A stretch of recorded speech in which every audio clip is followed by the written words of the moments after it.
오늘은 단재강세 4482년, 배달 4358년, 양력 11월 2일, 음력 9월 14일, 이 시간은 11월 첫째 주 일요일 경일경배 시간입니다. 이번 주에 한백음께서 주신 말씀은 어떻게 자성구자 하는가라는 말씀입니다. 우리 참여신구 신운을 통해서 하느님을 모시는 법을 분명히 밝혀주셨습니다. 자성구자 하라, 항제인오신이라. 그 앞에 나오는 말씀은 성기원도면 절친견이니 라는 말씀입니다. 우리가 자성구자를 해야 항제인오하시는 하느님을 모실 수 있다는 것이죠. 항제인오는 우리의 머리꼴에 임하시는 하느님입니다. 그렇다면 자성구자는 어떻게 해야 되는가?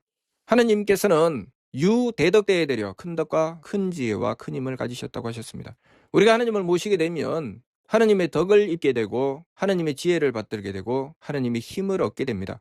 하느님께서 대덕과 대회와 되려 큰 덕과 큰 지혜와 큰 힘을 가지셨기 때문에 우리가 하느님을 모시게 되면 하느님의 덕과 지혜와 힘을 받들게 됩니다. 우리가 하느님의 덕과 지혜와 힘을 받들려면 하느님의 덕을 받들 수 있는 조건, 하느님의 지혜를 받들 수 있는 조건, 하느님의 힘을 받들 수 있는 조건을 갖추어야 됩니다. 그것이 자성구자죠.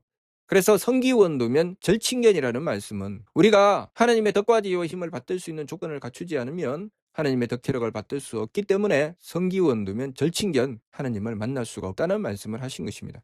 그렇다면 하느님의 덕을 받들 수 있는 조건은 무엇인가? 바로 우리가 마음을 착하게 가지는 것입니다. 우리의 마음을 착하게 가질 때 우리는 하느님의 덕을 받들 수 있습니다. 하느님의 덕을 입는다는 것이죠. 내가 나 자신이든 상대에게든 또 하느님께든 착한 마음을 가질 때 하느님의 덕을 구하게 됩니다. 내가 착하지 않으면 하느님의 덕을 구하지 않죠. 내 마음에 들거나 들지 않는 것을 가지고 상대를 미워하고 싫어하고 그것 때문에 싸우고 다투면 우리는 하느님의 덕을 구하지 않습니다. 하느님의 덕을 입으려고 하지 않죠. 오히려 하느님께서 베풀어 주시는 사랑, 그 덕을 입게 되면 이렇게 원망합니다. 저 나쁜 놈에게 하느님께서는 왜 용서하세요? 라고 합니다. 나는 이꼴을 당하는데 왜 저놈들은 벌하지 않으세요? 라고 합니다. 그래서 착하지 않으면 하느님의 덕을 구하지 않는 것입니다. 우리가 착하면 하느님의 덕을 구하지요. 하느님 용서해 주시옵소서. 하느님께서는 대덕으로 화육신심을 하신다고 하셨습니다. 큰 덕으로 모든 만물들을 살려내신다고 하셨죠. 우리가 착하지 않으면 하느님의 덕을 받들어서 만물들을 살리고자 할까요? 내 마음대로 심판하여 내 마음에 들면 살리고 마음에 들지 않으면 죽이려고 할 것입니다. 그래서 하느님의 덕을 받들 수가 없는 것이죠. 내가 내 마음의 기준을 맞춰 놓고 내 마음에 들면 살리고 마음에 들지 않으면 죽이려고 한다면 하느님의 덕에서는 벗어나는 것이죠. 하느님의 덕은 대덕으로 화육신심을 하신다고 하셨습니다. 큰 덕으로 모든 만물들을 살려내신다고 하셨는데 내가 내 마음대로 결정하여 어떤 것은 살리고 어떤 것은 죽이겠다고 하면 하느님의 덕을 받들 수가 없게 되지요. 그래서 하느님의 덕을 받들기 위해서는 반드시 착함이라야 그 덕을 받들 수가 있습니다. 하느님의 지혜는 내가 하느님을 향한 믿음을 갖추어야 됩니다. 하느님을 향한 믿음을 가지지 않으면 하느님의 지혜를 구하지 않습니다. 내가 다가오는 일들에 대하여 이해하게 되는 것, 하느님의 지혜를 받들어야 이해하게 되죠. 그런데 이해할 수 없는 것을 만났을 때 나는 무엇을 합니까? 의심하죠. 의심하고 그 일을 멈추어 버립니다. 더 이상 하려고 하지 않죠. 내가 누군가를 상대해서도 내가 이해할 수 없다고 생각하면 그 사람을 더 이상 상대하려고 하지 않습니다. 무엇을 믿지 못하는 것일까요? 내 뜻에 맞지 않는다는 것이죠. 내 뜻에 맞지 않으면 우리는 하느님의 지혜를 구하지 않습니다. 믿음을 가지지 않으면 하느님의 지혜를 구할 수가 없지요.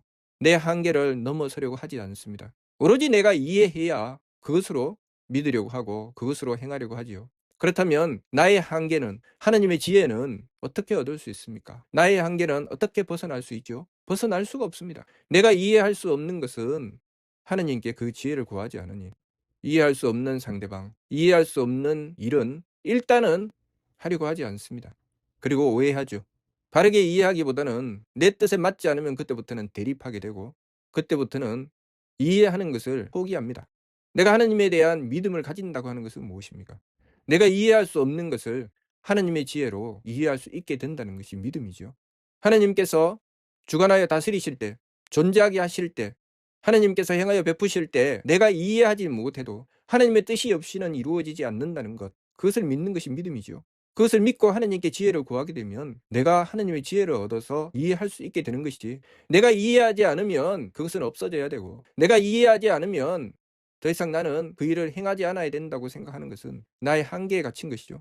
그러니 이해할 수 없는 일을 놓고 나는 이 일을 못합니다. 나는 이 일을 안 할 것입니다. 내가 이해할 수가 없어요. 내가 이해해서 무엇을 하겠다는 것입니까? 내 마음에 드는지 들지 않는지, 나에게 득이 되는지 득이 되지 않는지를 내가 한번 판단해 보겠다는 것입니다. 내가 계산해 보겠다는 것이요. 내가 이해할 수 없는 일은 내 마음에 들지도 않고, 내가 이해할 수 없는 일은 내 몸을 편안하게 해주지도 않기 때문에 나는 더 이상 그 일을 하지 않겠다는 것이요. 내가 이해할 수 없으니. 그래서 하느님께서 베풀어 주셔도 나는 받아들이지 않습니다.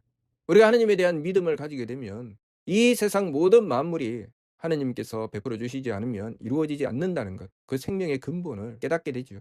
그렇기 때문에 하느님에 대한 믿음을 가지고 내가 이해하지 못하는 것에 대하여 하느님의 지혜를 구하는 것입니다. 하느님께서 일을 맡기시면 이것은 내가 이해가 안 돼요, 못하겠어요 라고 하는 것이 아니라, 하느님, 제가 이 명을 받들어서 행하고자 하나 제가 지혜가 부족하여 알 수가 없습니다. 하느님께서 지혜로 밝혀주시옵소서 하고 원도하지요.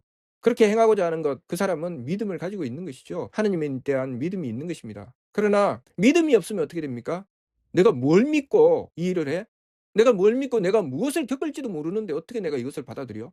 내가 저 사람을 상대했을 때 내가 무슨 꼴을 당할지 모르는데 내가 왜 저 사람을 상대해? 내가 뭘 믿고? 또는 자신이 알고 있는 한계에 갇혀서 저 사람은 안 되는 사람이야. 이 일은 안 되는 일이야. 내가 이렇게 하면 나만 손해보는데 왜 내가 해야 돼? 이렇게 오해하고 자기 마음대로 이해하죠. 그래서 그 한계를 벗어나지 못하는 것입니다. 그래서 믿음이 없는 자는 아무리 옳은 것을 가르쳐 주어도 그것을 받아들이지 않습니다. 그래서 믿음이 없으면 가르침을 받들 수가 없는 거죠. 교화의 말씀을 베풀어 주셔도 내가요 이해가 안 됩니다. 이해가 안 돼서 믿을 수가 없어요. 그래서 우리가 믿을 수 없는 일을, 내가 생각지도 못한 일을 하느님께서 성사시켜 주셨을 때, 그 일을 이루어 주셨을 때 우리는 그것을 무엇이라고 합니까? 이것은 기적이야. 이것은 이적이야. 이것은 불가능한 일이었는데 라고 생각하는 것이요. 이치에 맞지 않는데 이루어지는 일이 있습니까? 그런 일은 없습니다. 하느님께서 뜻하지 않으셨는데 이루어지는 일이 없다는 뜻이죠. 하느님께서 뜻하신 것은 이치죠. 그 이치에 따라서 모든 일이 이루어집니다. 우리가 믿음을 가지는 것은 그 이치를 받드는 것이죠. 내가 그것을 안다고 해서 이루어지고 모른다고 해서 이루어지지 않습니까? 이치에 맞으면 이루어집니다. 그렇기 때문에 하느님의 뜻이 있으면, 하느님의 뜻으로 행하면 그 일은 이루어지는 것입니다. 그런데 내가 이해하면 이루어지고 이해하지 않으면 이루어지지 않습니까? 우리의 어리석음이죠. 그래서 믿음이 있으면 하느님의 뜻을 받들게 되고, 하느님의 뜻을 받들게 되면 하느님의 뜻이 이치이기 때문에 그 일은 반드시 성사되는 것입니다. 그렇기 때문에 우리가 하느님의 지혜를 구하는 길은 믿음에 있는 것이죠. 또한 우리가 하느님께서 주시는 힘을 받으려거든 정성 들여야 됩니다. 정성이 아니고서는 하느님의 힘을 받들 수가 없죠. 하느님께서 이 모든 만물들을 살리시고 움직이실 때 하느님이 힘을 불어넣어 주셔서 그 힘으로 움직입니다. 그것을 정기라고 하죠. 우리가 하느님께서 주시는 정기를 받들지 않으면 그 무엇도 행할 수가 없습니다. 그렇기 때문에 어떤 일이든 그 일의 성사에는 반드시 하느님의 힘이 있고, 하나님의 힘을 받드는 것은 우리의 정성에 있죠. 우리가 정성 들인다고 하는 것은 그만큼 하나님께서 주시는 힘을 받든다는 뜻입니다. 하나님께서 주시는 힘을 어떻게 받들 수 있을까요? 하나님께서 주시는 힘을 받들기 위해서는 내가 그만큼 정성스러워야 되죠. 하나님께서 주시는 힘은 에너지입니다. 우리가 쓰는 기계가 에너지를 받아서 그 힘을 쓰게 되죠. 그런데 그 기계가 더 큰 힘을 발휘할 수 있도록 하기 위해서 그 기계에다가 더 많은 에너지를 주었습니다. 그 기계는 더 많은 힘을 발휘할까요? 아니면 폭발해 버릴까요?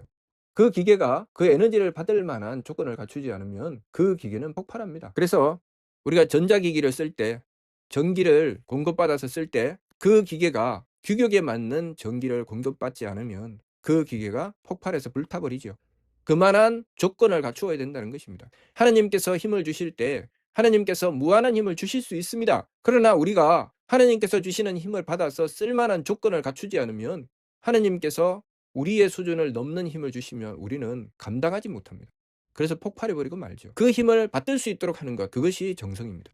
그래서 하나님께서 우리에게 정성 들이게 하시는 것입니다. 하나님께서 힘을 베풀어 주시기 위해서, 다시 말해서 능력을 주시기 위해서 정성 들이게 하시는 것이죠. 우리가 정성 없이 하나님의 능력을 받게 되면 폭발합니다.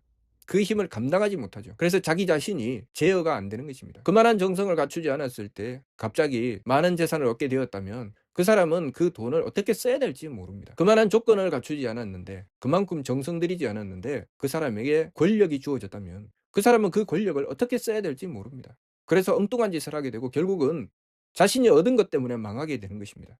그래서 하나님께서는 힘을 주실 때 반드시 먼저 정성을 요구하십니다. 우리가 정성 들인 만큼 힘을 주시죠.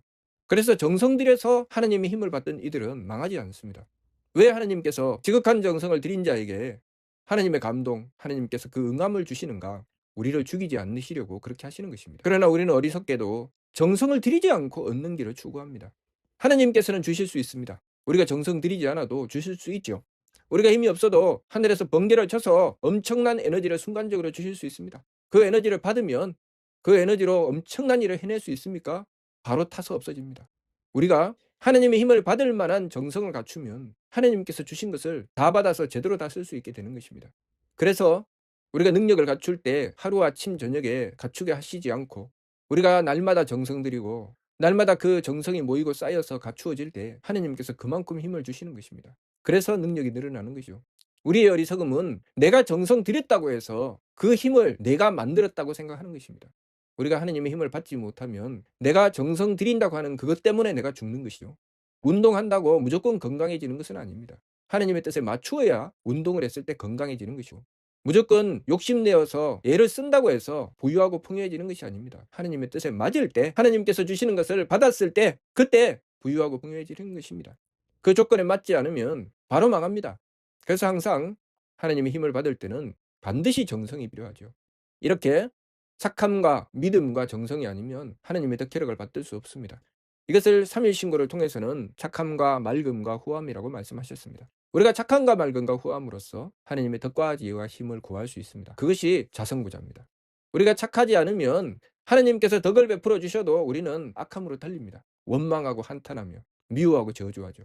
우리가 믿음이 없으면 하나님께서 지혜를 주셔도 그 지혜를 받아들이지 않습니다. 외면하죠. 이 이치를 받들게 되면 그 일은 이루어지는 것이고 그 삶은 살 길이 열리지만 내 한계, 내 생각의 한계에 갇혀서 하나님께서 뜻을 주시고 지혜를 주셔도 도무지 받아들이지 않습니다. 그대로 행하지 않죠. 내가 정성 들이지 않으면 하나님께서 주시는 힘을 나는 쓸 줄 모릅니다. 쓸 수가 없죠.